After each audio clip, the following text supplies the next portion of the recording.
ज्योतिष के महत्वपूर्ण विषयों की चर्चा को आगे बढ़ाते हुए मैं आचार्य सुनील दुबे आप सभी व्यूअर्स का स्वागत करता हूं। आज हम लोग ज्योतिष के उस महत्वपूर्ण विषय की चर्चा करेंगे जिसका नाम है क्या उपाय काम करते हैं। एस्ट्रोलॉजी के सेक्शन में उपायों को लेकर के बड़ा अंतर्द्वंद है। मित्रों, मैं स्पष्ट कर दूं कि मेरी प्रिय दादी जी ग्रैंड मदर स्वर्गवासी हो गई, जिसकी वजह से ये मुंडन संस्कार इत्यादि करना पड़ा। लेकिन मुझे पसंद है कि जैसा कुछ भी है वो सामने स्पष्ट हो। लुक को लेकर के बहुत ज़्यादा फॉर्मेशन मुझे पसंद नहीं है, इसलिए मैं स्पष्ट कर दूं। तो हम लोग चर्चा को आगे बढ़ाते हैं कि उपायों को लेकर के मार्केट में विभिन्न प्रकार के अंतर्द्वंद का विस्तार है। कुछ लोगों का मानना ये है कि उपाय बिल्कुल काम नहीं करते। कुछ लोगों का मानना ये है कि उपाय निश्चित रूप से काम करते हैं। मेरा अपना व्यक्तिगत अनुभव क्या है ये मैं आपके सामने शेयर करूंगा।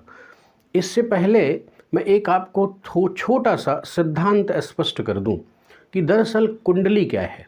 कुंडली क्या है? व्यक्ति जब जन्म लेता है तो उसके पूर्व जन्म के अर्जित कर्मों के अनुसार ग्रहों की, नक्षत्रों की प्लेसमेंट होती है। तो इसका मतलब कर्मों का बंडल ही तो कुंडली के रूप में भाषित होता है इस जन्म में। और ये हमारे विद्वान महापुरुषों की देन है कि उन्होंने इस बात को समझा कि किस प्रकार का कर्म किस प्रकार के ग्रह से संबंध रखता है। तो मेरे दोस्तों, अगर आप पुनर्जन्म को नहीं मानते तो फिर ज्योतिष को मानने का कोई औचित्य ही नहीं है, उपायों पर जाने की कोई बात ही नहीं है, क्योंकि वहाँ पर कर्म का सिद्धांत ही काम नहीं करता। लेकिन ये अकाट्य सत्य है, क्योंकि हर धर्म के मनीषियों ने जन्म जन्मांतर की बातों को माना।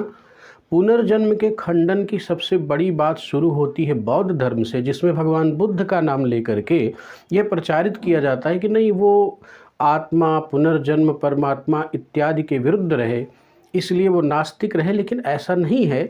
जातक कथाओं में भगवान बुद्ध के 200 पूर्व जन्मों की कथा स्पष्ट रूप से है।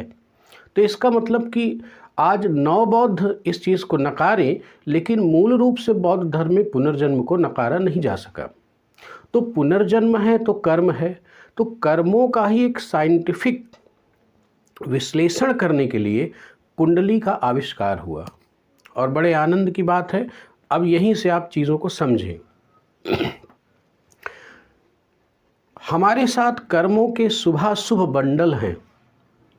कुछ कर्मों का शुभ संग्रह है, कर्मों का कुछ अशुभ संग्रह है।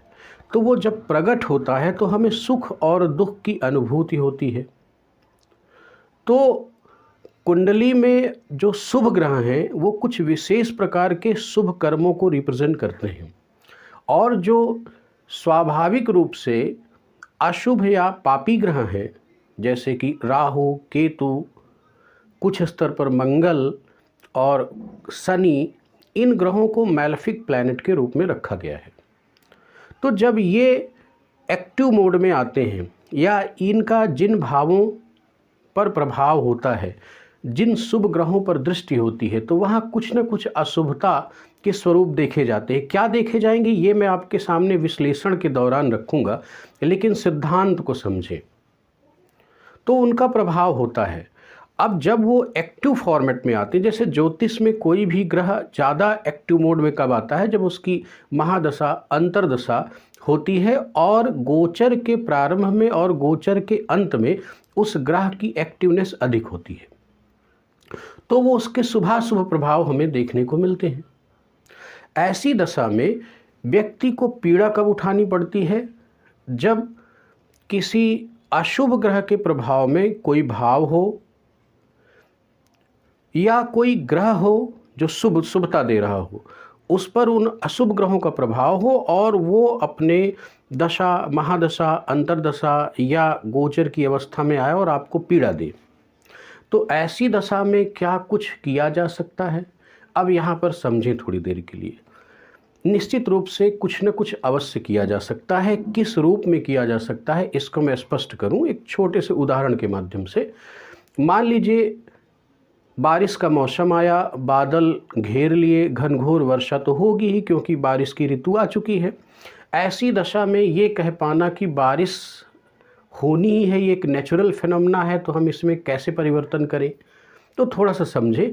अगर किसी युक्ति से आपको कोई छाता मिल जाए या कोई ऐसी चीज़ मिल जाए जिससे आप वर्षा के प्रहार से बच सके, तो निश्चित रूप से आप बड़ी सरलता से अपना मार्ग तय कर लेंगे और बारिश को भले ही नहीं रोक सके लेकिन बारिश के कुप्रभाव से अवश्य बच पाए और आपकी व्यवस्था नियमित रूप से चलती रहेगी। इसी एग्जाम्पल को यहाँ पर हम लाएं। निश्चित रूप से कर्मों की शुभाशुभ स्थिति हमारे पूर्व जन्म के अर्जित कर्म ही हैं, तो कर्मों के लिखा को कोई मेट नहीं सकता, कोई मेटा भी नहीं है, ये बात सच है। लेकिन निश्चित रूप से उस छाते की तरह कुछ व्यवस्था अवश्य है जिसका प्रयोग करके हम एक स्तर तक बच सकते हैं और अपनी यात्रा पूर्ण कर सकते हैं। हम अपने जीवन में थोड़ी सी शुभता ला सकते हैं, तो इसमें कौन सी बुराई है?